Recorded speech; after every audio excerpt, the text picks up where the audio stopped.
And what I'm thinking of is, did you see the news about the Meta glasses recording things when people were not knowing they were recording things? Yes. Is that Dude, funny? that is the question. It is kind of funny. M- Most of the subjects that I have found in this space are very scary and often harmful. This is one where it was at least harmful and scary with a funny twist. Okay, but tell me about it. My understanding was that the meta glasses were inadvertently recording people without their knowledge. And so there were people abroad that were reviewing video footage of the meta glasses Get the without the fuck person's out of here. knowledge. And so they were like, yeah, we've definitely been like reviewing people having sex and they didn't know it. Oh my God. A I little mean, terrifying. I don't know how to process this. My first thought was, dang, they can make hella cash on Pornhub. And second thought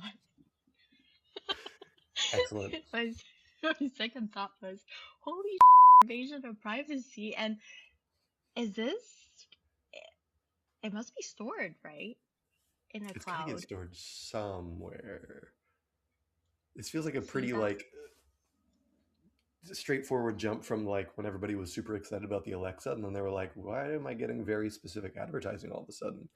And then it made the jump to why is everything I'm recording, everything that I am seeing being recorded in some capacity? yeah, holy okay, that's actually a good segue because we're talking about data sovereignty and democracy and ownership today.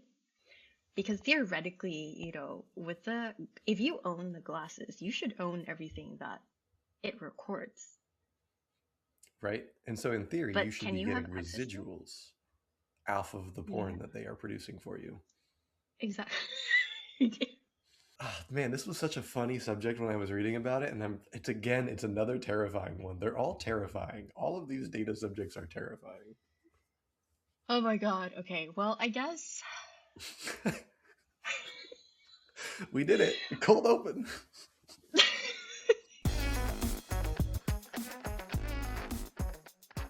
Hey everybody, it's Nhi. Welcome to Panic with a Purpose. As you can tell, I am by myself. CJ isn't here. We were so excited to talk about today's topic for this episode, which is data ownership, sovereignty, and democracy, that we forgot to actually introduce it. So here I am doing exactly that. So welcome, and I hope you enjoy this Panic with a Purpose episode. Pornography data or not?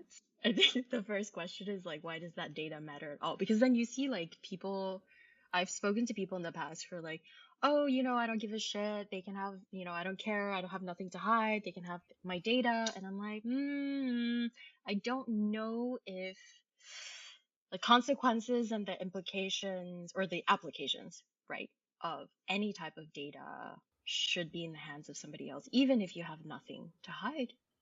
People change, people evolve, but also, what you were saying before, not in this conversation, but like on our little note stock, is that data hides more than it reveals a lot of the times. So, yeah, why does data even matter? And in this context, environmental, climate, social, market, I'm gonna open that up to you Yeah. because I'm still on the point thing. Yeah. Excellent. Yes. And I have moved on completely. No worries. Yeah.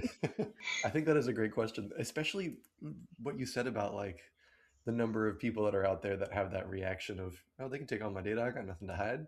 I think that people don't understand what data actually does hold and what happens with data. And I've been in a lot of rooms where people are just even focusing on specific data issues, like talking about energy use. People are like, oh, why would I care if my utility information is out there? If all of my Mm, data about when I am using power, how much power I am using, to some extent it doesn't matter, where it's like it's great, that's environmental data, that's something that would be helpful for figuring out when people are using energy and how to reduce energy use over time. But at the same time, there is so much that you can start to grok from that information about like, oh, hey, I see your utility bill has gone up a little bit. It looks like you got a new appliance. That's really interesting. I noticed that you're normally not home at these times, but now I can see you are home at these times because your power usage is going up at these times. How interesting is that? All of these information can start to track together. Oh, I noticed that between 7 and Yeah. 8 on these days, you are always home and the TV is on. That means you must be watching this show. There is so much information you can start to grok all of a sudden from what feels like basic information. But on the environmental side, it's like, well, no, if we had all of this data open source, maybe we could make better decisions about how we're using energy and how to use renewable energy and things like that. From what you were saying, I think it's when, if I can rephrase so that I can see if I understand what you said correctly, is each data point by itself, when we're talking about like energy usage, for example, that is being monitored, um, is harmless. But when it's strung together with other data that's being tracked, like your location on your phone, your IP, when you log into specific devices, where you are, and then this is how marketers also like gain access to your behavior, right? Is whose device is close by, and then guessing from who you're actually in the vicinity of, you generally get customized ads. Given that, oh, if you're friends with this person who likes, I don't know, chocolate ice cream, then you must like chocolate ice cream or chocolate products, which means you might be in the same age range or whatever it is. And that can be really dangerous, not inherently because of the data itself, but because it's not transparent and honest in terms of informing the end user of how their data is being used and by whom. Is that right? Absolutely.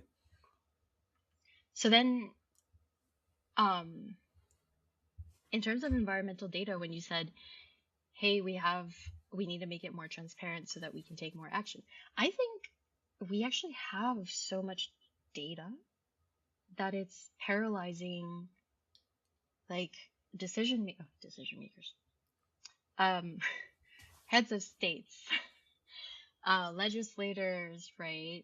Even people in the private sector, corporations. There seems to never be enough data, and so where's that balance?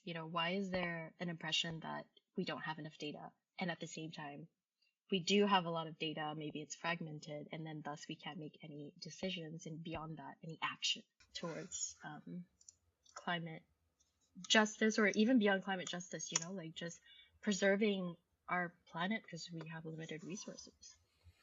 That's one of the more terrifying things to me in the space, that we do have this propensity to, we just need to collect more data, we need to collect more information, and then we'll be able to act.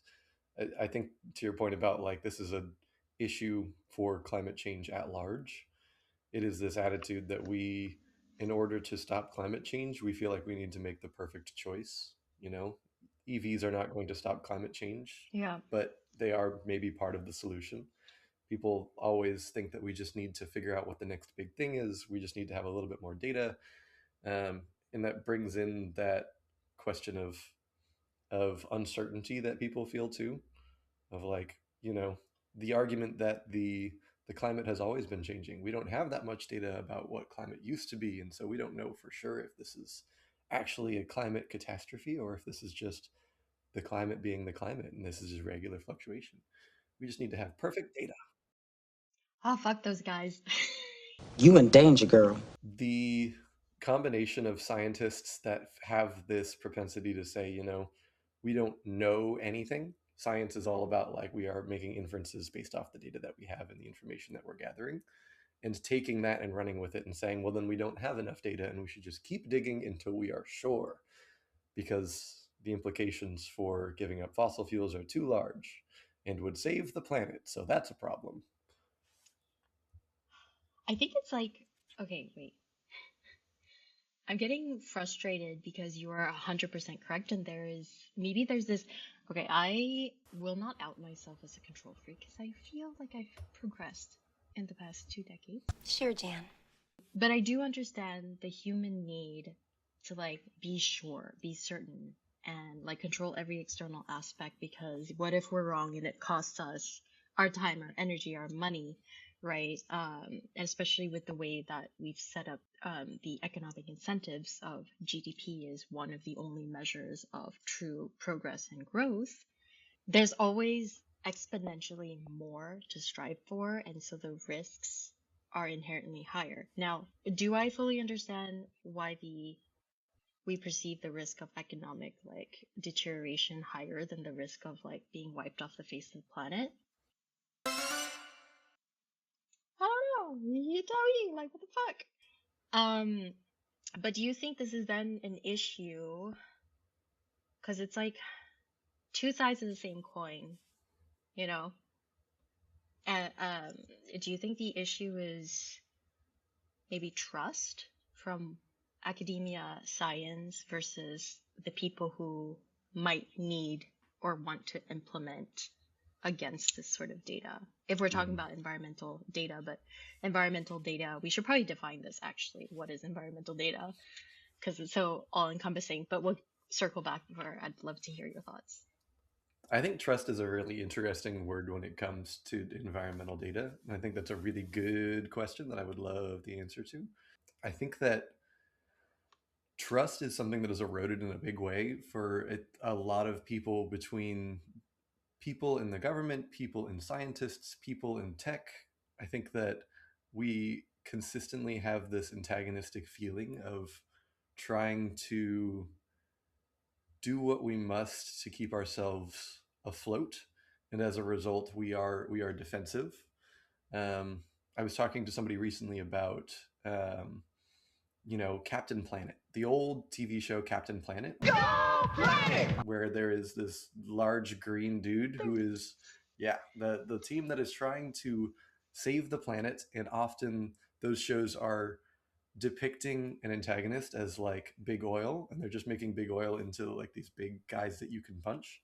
And a lot of the times that is the easiest way to tell those kinds of stories, especially to kids that are just interested in the big people with the colorful outfits. But there are also the reality of people that, when they try to come to terms with some of those characteristics and stories that are being told, there are people that work in the fossil fuel industry that are like, I can't afford to pay rent, I can't afford my health care, and you are telling me that I'm destroying the planet by doing my job. And so that trust feels like it erodes so quickly because we are all on this back foot and fighting to survive. And so people want to prove that they deserve to live, when at the end of the day, what we're trying to say with this environmental data is that, like, yes, we all deserve to live. And what we are seeing is that the decisions that larger corporations are making is actually the thing that is trying to kill all of us together. It is this antagonistic feeling of survival that is pitting us against each other when we don't need to be. That is how I feel.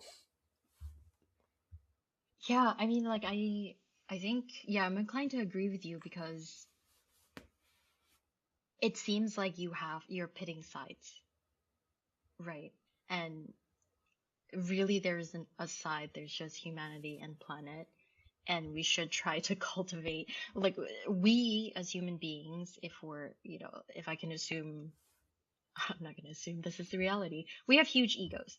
And if we do have that huge ego, and the noble thing is like, fuck, okay, don't save the planet because, you care about it, is because your ego is so huge that you want to, have dominion over the planet and therefore fucking protect your resources. Damn.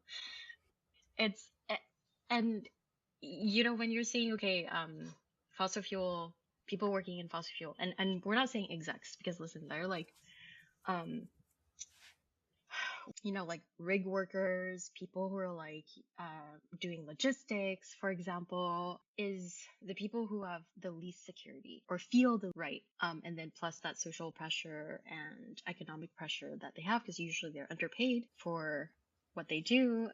And fossil fuels still powers like most of the world, and renewables are catching up really quickly, but not yet as fast for us to completely flip the switch, 100% no burning. versus 100% renewable, which is why I think the work that the circle economy and the ILO and a lot of other nonprofits are doing for the just transition is so important, because it tries to ensure that this sort of labor or labor workforce from fossil fuel has the skills to adapt with the energy transition, as well as just like climate transition into different roles within the same sector. They could stay in energy, or they could adopt like other skill sets to go beyond energy, for example, into education, into more white collar jobs, etc. So it's just like, with the invention of the internet and the computer and any technological advances, and now I guess with AI or generative AI, is we need to upskill. We need to upskill massively, and we need to do it in a way where it doesn't continue to discriminate and create larger disparities between the working classes, so that we can offer security as we transition into a better time on our planet. Okay, your turn to talk. I'm like, my brain is No, that was excellent. I mean, this is a weird. monkey with symbols. This is good. We just keep going. Here we go. There is something about like trying to have a conversation, but also trying to structure it that is so hard. Yeah, maybe we should fuck the structure. I'll allow it. By the way, it's not scripted, but we're just like Yeah. very excited about how much work we put into the research. Yeah, we've tried to read so much, and we just are like, how do we talk about everything that we care about in 45 minutes maximum? We're losing it, but it's fine. It's fine. It's If you're lost. still here with us, thank you so much for your support. Please send us emotional support stuffed animals. We've been sponsored by Mother Earth. Please support her. Yes, please. Maybe we should define, I think to your point, we should probably define what we're talking about with environmental Yeah. data. And then I also want to get your feelings on like, what is the level of panic that we feel around how we as the human race relate to environmental data as a whole. But let's start with the first one. Like, how do we define environmental data, climate data, environmental data? Wait, you want me to answer that? Damn. I know, right? I did those guys. Let's go. How do we define This is like, I don't like labels is my answer. Yes, I know that's the worst part. Is like both words are kind of crazy. Everything is the environment and everything is data. Yeah. Especially like if we expand it out and we're like climate data. Everything is climate. Everything is data. I'm going to start with the easy one, which I feel is data. And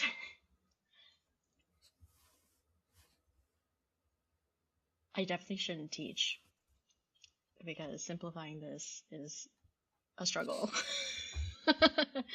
If we're starting with data, data to me means any set of, as objectively factual, quantitative or qualitative pieces of information. So it could be pulled from a study, rigorous perhaps, or not. We're not gonna like question integrity at this time. Or it could, to me, like knowledge, for example, right? Something that's like passed on and then codified in some formal way, like for example, oral history, and then it's codified on the internet or in a book or in a library or like in a movie or in a video. To me, that's data. Now, I don't know if people listening or you would actually agree with such a broad term, but I think it's really important that I emphasize that it has to be codified into some formal way where it can be used and passed on or shared. So it's not like, I was watching Lincoln Lawyer. It's not like hearsay. It's not like if I say something and then I'm talking to you about it and then you regurgitate it and it's like, that's not data, It could be gossip. Do we gossip about data? Maybe. But that doesn't take the form of data for me. So yes, it's still nebulous, but it's formalized. Now, when we talk about environmental data, it's a little bit more scary to me, because immediately as a person that is in this sector, and I put sector in quotation points because climate is in everything, in every sector. It's not its own sector, right? Then I would say that anything environmental data related is anything that would inherently impact human rights or planetary rights. Which again, broad strokes. So let's say the porn data that we were meta recording whatever the fuck. Or okay, a different example. I'm so sorry, guys. Meta glasses. A lot of influencers are using them to review food in restaurants, right? To me, that's not environmental data unless it's put into context that relates to, I don't know, the economic well-being of a specific region that is using specific types of resources to continue to grow. So when it's clumped together like that, that's environmental data. Like, but recording a mom and pop shop and it's a food review, to me, that's, I don't know, just content or entertainment. I like that. I think that was a great response. I really liked that. I'm here for it.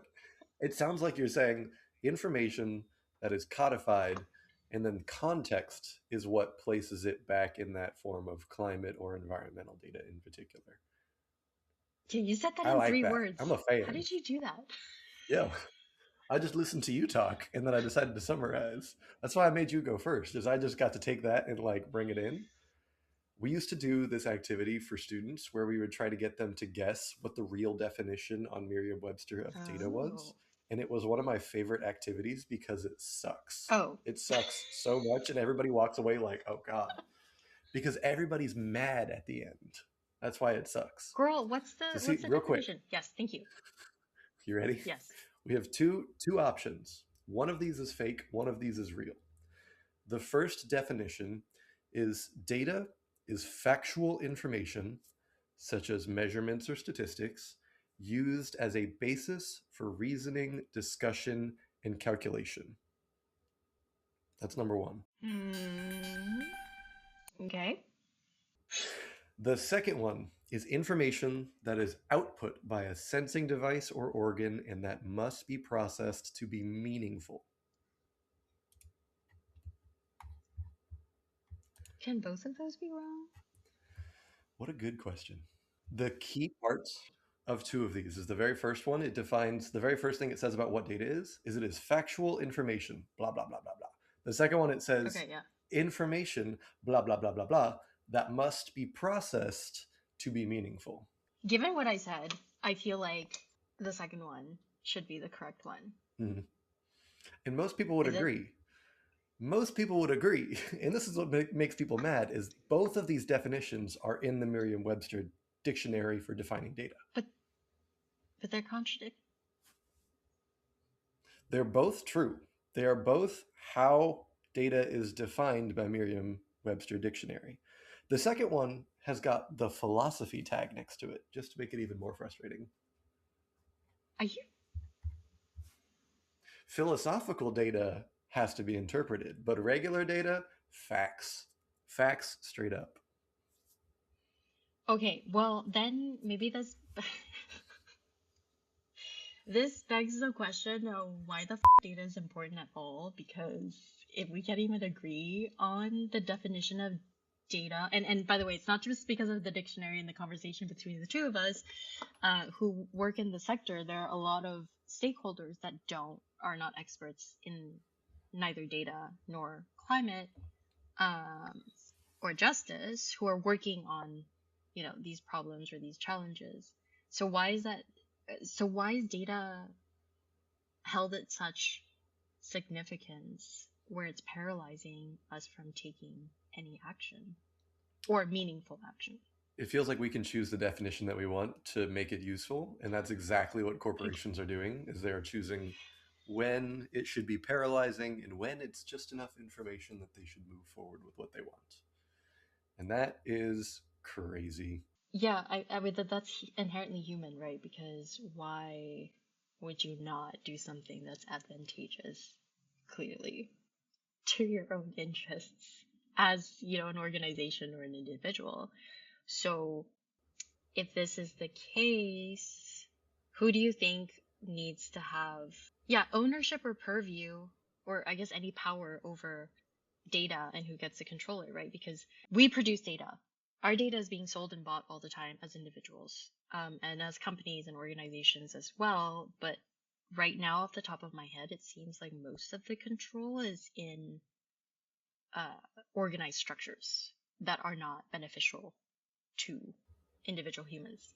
I think that this is like this framing, I think, is the thing that is the most terrifying to me when we talk about, how much do you panic about data and its relationship to people. I think power is the thing that makes me the most panic, is when you think about the current structure of power around data. That puts my panic up here rather than down here, because to your point, the current structures of data are very much embedded in government entities and in large corporations that have this power to control a lot of the data that is coming in, that is generated at all, and where it is going, how it is being used. I think, in particular, in the past, I've done research on how to take things like Google search data and apply it to different environmental contexts.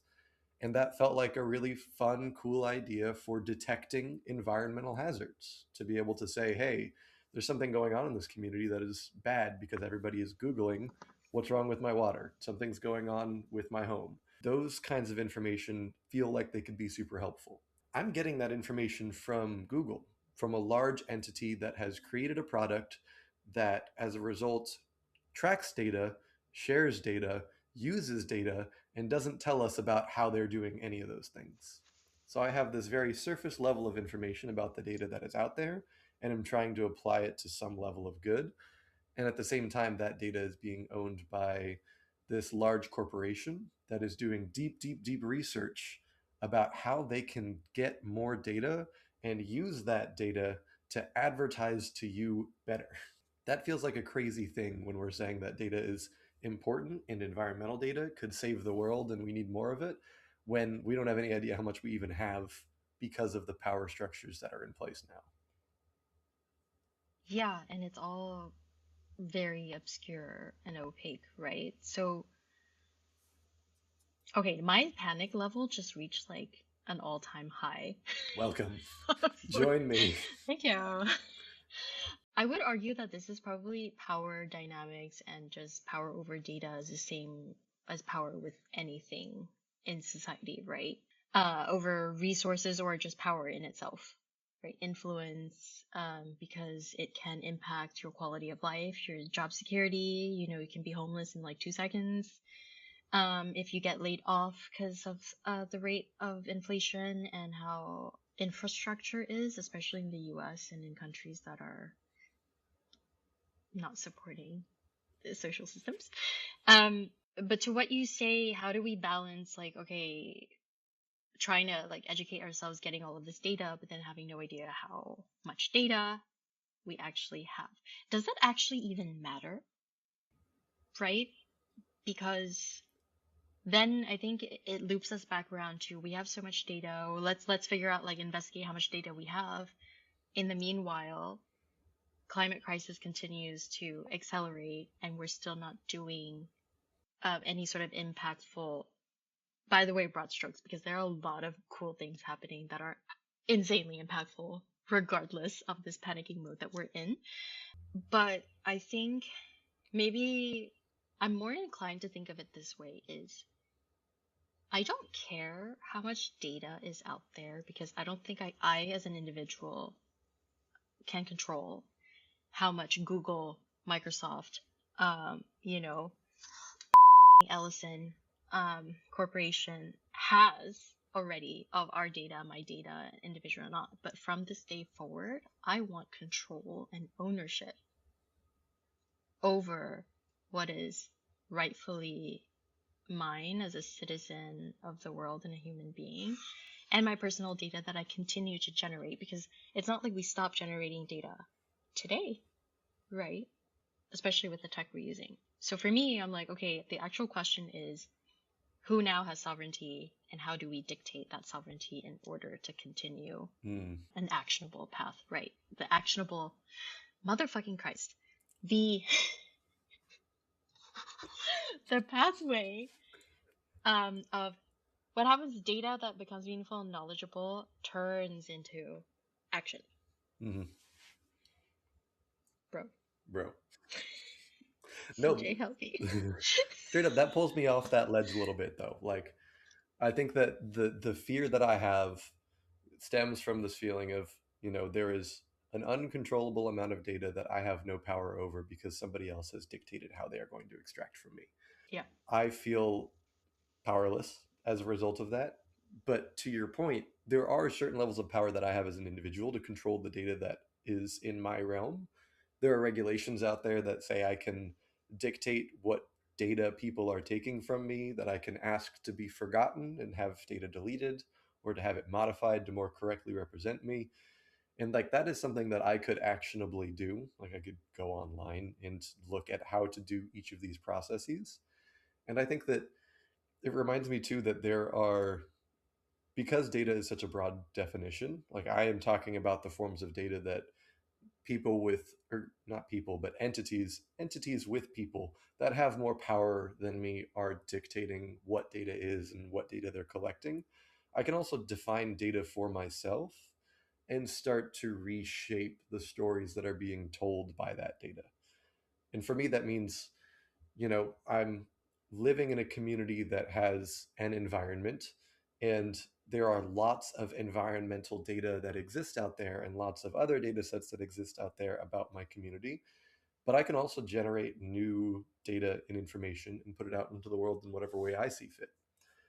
If there's a story that's being told by the data that exists right now and I want to counter that story, it's easy to create something that is a form of data that can be shared openly, and that can help to tell those stories. I think that one of those things is somewhat climate related, but like affordable housing is a big issue where I am in Mm-hmm. California. And there are a lot of stories about what it means to build new affordable housing, what it means to build the kind of housing that people could actually live in, that they could afford to live in, especially students or people that are lower income. And those stories are often dictated by real estate companies that have lots of money and are able to do lots of advertising and collect lots of Mm-hmm. information and engage with people that they know are going to agree with not wanting to have affordable housing units. I can very easily tell a different story and talk to people who are looking for affordable housing and tell their story and show data on those people. That's something that I could do just walking down the street.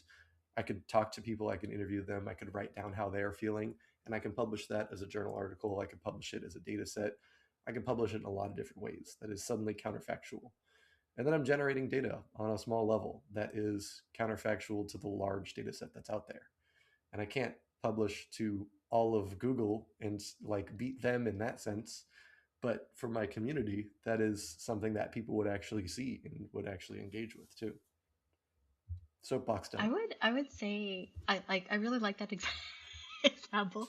Is I would argue it's not a small thing, and that's why social media is so powerful, because it actually gives a level of access and transparency. Of course, there's the algorithm, but that people would not otherwise have experience, or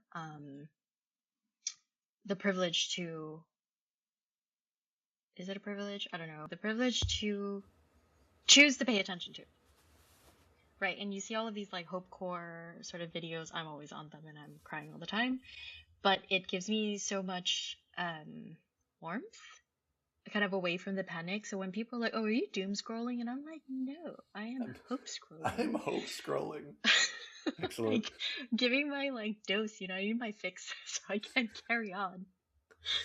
Um, and I think, and I would argue also, when you're talking about, oh, maybe the housing, because you're in California, situation or crisis, in fact, is not climate related. It actually is, because if you take, kind of circle back to our economic model that focuses on GDP, basically exponential growth, right?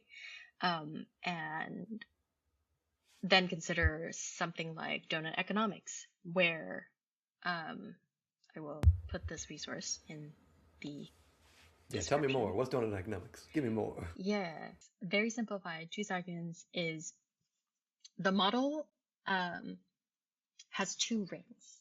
And I'm pretty sure I'm going to actually describe this wrong because I'm a visual thinker.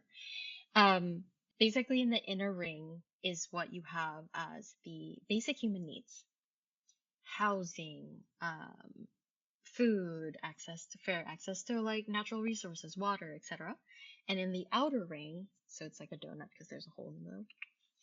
Um, in the in the outer ring are all of the planetary boundaries that we can't supersede because of the limited resources that we do have on the planet. And so what we should be considering instead of GDP is if all of those needs are met and we continue to grow in a, maybe not a degrowth, but in a regenerative growth structure within our planetary boundaries, no one gets left behind in the whole. So in that sense, housing is super important to be worked on, even if it's not on its own classified as a climate. I don't know how to use air quotation marks. When people do this, I don't really know what that means. Air quotation marks are hard. Boo. As a climate issue, but it's a human rights issue, which automatically makes it a planetary rights issue, right? Because how can we, when we talk about blue collar versus, white collar jobs, worry, maybe not we, because we're checking our privilege here, right? Families or people working who are going paycheck for paycheck, they have to put their kids through school, like, who emigrated for the safety of their family and their children in a new country. They have no fucking time to worry about this. And that's okay, so long as there are people who are privileged, like us, government who needs to be accountable, who needs to hold private sector accountable to build, one, affordable housing, to create social systems that empower but also support, like rehabilitating, for example, homeless people or people who've been incarcerated back into society, or people who simply like had to drop out of school to go to work to feed their parents to survive, right? Or people who got abducted, parents got abducted by fucking ICE. Yeah. But anyways, my point is that we need to reevaluate our economic model, and there are already nations and countries. Nations are countries, hello, that are already adopting this. So with all of this panic, and we did touch on sovereignty, right? Ownership, although we didn't answer who should be what. I think we should maybe shift gears to what the fuck should we be doing about all of this, right? Maybe we start with the role of, maybe we talked about the individual a lot, but the role of the state. What is their role? Because, we shouldn't all individually, it's like the fucking recycling problem. You need to recycle, except that's just propaganda for The only reason that the planet is burning is because you forgot to put that plastic bottle in the blue bin 13 years ago. It's your fault. Yeah. Why would you say something so controversial yet so brave? And it was shipped to like Malaysia to be sat in a landfill. So, like... Very cool. We're in good shape. I think that it's a good point that thinking about reshaping the economic system to be more conducive to being able to handle the climate problem and to handle all of these socially important issues in a way that is going to make space for these kinds of conversations too. I think that when you talk about what we can actually do to reduce that panic and getting towards what the role of government is and policymakers, that is a subject that always makes me kind of mad. I think when it comes to the subject of data in particular, because obviously we can't talk about, we've got a whole podcast to talk about how government should play a role in fixing the climate at large. But in the context of data, I think that there are regulations that are out there for the state of California, for the European Union, that are trying to give back some respect of data ownership to people to protect the individual. But then I think that there is this question of the environmental data, of the climate Mm. data, and how we are trying to balance this this push towards solving the climate crisis by collecting data that can inform our actions, not collecting so much more data that we need to know everything about the climate, but enough that we can say, this is the next thing that we need to address, or this is the next major issue around climate that is staring us in the face that we should jump into right away. You know, what's the next ozone layer? Having those kinds of data is important, but the that fine line that is being walked there with, you know, let's continue to have environmental regulatory data being collected and being mandated in some capacity, and let's avoid getting into this realm of surveillance of data collection, collecting information about environment in the world in order to get towards the climate solutions we're interested in, and somehow also not focusing on trying to track people who are migrating across borders using that same exact data. And I think that gets to be a very fine issue, a very fine line. It is, yeah, no, I agree with you. I think it is a fine line, but it's also very idealistic, maybe or naive of us to assume that all people or the majority of people in positions currently in positions of power in state or state agencies will not abuse and or think of using that data that is already being collected Mm-hmm. for surveillance or nefarious reasons. Also because they're lobbying shouldn't exist, but anyways, so like big tech lobbies, right? Who have more budget than most states, like nation states. And so how can we as grassroots movements or even smaller agencies or people working, good people working in the state combat against this, because it's about the power of financing and thus like influence, right? So I wonder, when we talk about climate data or environmental data, is if we should completely privatize in a co-op model any Mm. data that continues to be produced, Ooh. hosted on like local servers.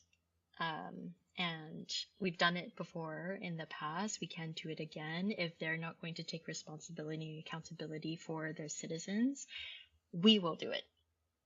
Right? Take to the streets. So then it builds like, hey, we can do it, we've done it, and then build the pressure of you need to take responsibility for this. Now, I must say, the time has come and people are stepping up. People, individuals who are community members, not Mm-hmm. people who just want to lead communities, right? Who just want to be politicians, people who actually want to do good and then Mm-hmm. assume positions or are voted into positions of in the political structure. So I think my point is, if we take it into the private sector but in co-op and grassroots movements, it will actually refeed into, like the systemic structure and rebuild it into something that flourishes, because then we're building capacity for leaders and, like Mamdani, who probably already exists but needs the support, Mm-hmm. needs to understand the opportunities that they have to ascend or step up to the civic responsibility roles. And that doesn't have to be one singular individual. It could be many people in a community, and that feeds up on the county, state, Mm-hmm. country level. I like this. I like this a lot. Breathe. I like what you're saying, and it's giving me this image that I think is bringing it home for me. I have that panic of giving government any more control over data collection can be a scary thing, and I think that this is the trauma that I'm experiencing as somebody living in the U.S. right now that is watching all of my favorite environmental data sets be torn asunder, watching all of my environmental data sets be torn asunder. So it's that fear that I have that's stemming from. But this idea of moving this kind of data ownership away from government and back to the community is something that warms my heart. And also I can see it, I can see that vision of it feeding back to government at the end of the day, rather than Mm-hmm. placing this ownership of the data in the hands of the government to begin with and giving them the responsibility of generating these things, owning these things, maintaining them, taking it back to community members who can have a say in this data is helpful, it is representative, these are the ways that it Mm-hmm. should be applied. Having that power in that space means that there is now this ability to move towards these end goals that may not be the direct purpose of that data in the first place, but is still socially beneficial for the people in these communities. Whereas government can take data and apply it to different scenarios that are going to be beneficial in their eyes, that can be harmful, that can be very detrimental. Having it in the hands of the community means that we can start to reveal things that are actually needed for these people. And that idea of having community ownership be the primary point of this data and giving government the space to aid in that process by saying, hey, we've also got these collection methods that we can feed into that, but you get to keep ownership. That feels like something that is not only feasible, I could see that absolutely being an existing system, but it gives rise to community leadership, to your point. You get the Mom Dominies of the world because these are people that are experiencing what it means to have power as a community member and to see a path forward for leadership and change in your own community. That's so cool. I like that. No, but it reminds me of like there's the organizations out there like the Environmental Data Governance Initiative, which is under the Public Yeah. Environmental Data Partnership. Got it. Got the names. That is so focused on like, hey, the government had all these great environmental data sets, and under the Trump administration, they're tearing it down. So we're going to put it back up. We're going to change it. We're going to make it better, and we're going to solicit feedback from communities about, is this environmental justice map actually representing you, or is this wrong, and how can we improve it? That opportunity to I, suddenly build it again. I think that's a great example because, like that initiative, like many more that is coming and has, come out of not just the defunding by the Trump administration, but just all over the world, especially when you're looking at the privilege of the global north, extracting data from the global south, creating technologies, innovations with that data, and then not giving it back to the global south. And then you also have brain drain because of that, from uh, nations that are a bit less developed or economically developed, um, means that with what you're describing, we're able to ensure relevance and usability by connecting the collectors with the end users and vice versa, so that it's a living and breathing organism, data governance and structures, rather than something that's stagnated and that's 100% either forgotten or controlled by governments. So I feel in this sense, the state should act as a facilitator, a financier, Good word. help capacity building, right? For communities to have or continue to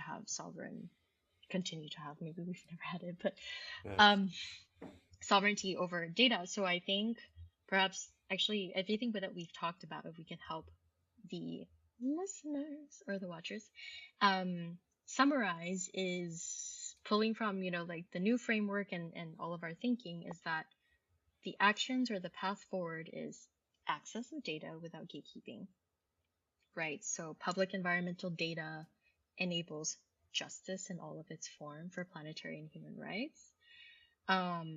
Yes, we acknowledge it also maybe enables oppression, but there's risk in everything. And I believe, I have hope, I have faith in humanity. And so instead of restricting the access that we have to environmental data and who has power to like take the action, community-led white box determine the visibility of all of this data, which means we'll have better opportunity to actually create good impact. Second point is coordination which is what we just talked about by community-led governance, data within its context, then that allows clear pathways to action, right? And then the fourth would be power distribution or redistribution and information sharing, right? Who controls the data? Sovereignty requires community ownership of the tools, economic models where data creators benefit from the value generated by that data, global south, global north, also within economic structures in the same society, and governance models where affected communities also make the decisions with that data. Okay, access without gatekeeping, coordination on all fronts, clear pathways to action, power redistribution, and information sharing. Thank you. Good night. I'm done. Thank you and good night. Well done. I think that put a very good point on it. We have joy. We have joy. I like this. I don't know about you, but I feel like my panic level, and I know that like we did research. We were preparing for these conversations. Like we think about these things all the time. We talk about these things all the time. My panic level doesn't usually go down at the end of our conversations. I think that this format that we have, where we are actually trying to not only label our anxieties and the panic that we're feeling, but getting towards this end goal of why why could we be less panicked? What could the future look like? What can we imagine as being something that would be different, regenerative, and liberatory versus just more of the same and get out there and vote, you know? It feels like we've actually got some path forward. I can see this future for the first time, and my panic is going from here like back down to here. It's still panicked. We're like at a 4 out of a 10, but we're not at like a 9 out of 10. You know what I mean? I'm worried, but Yeah, I'm I mean, worried this in isn't moments. therapy. Yeah, straight up. Isn't it? I don't know, maybe.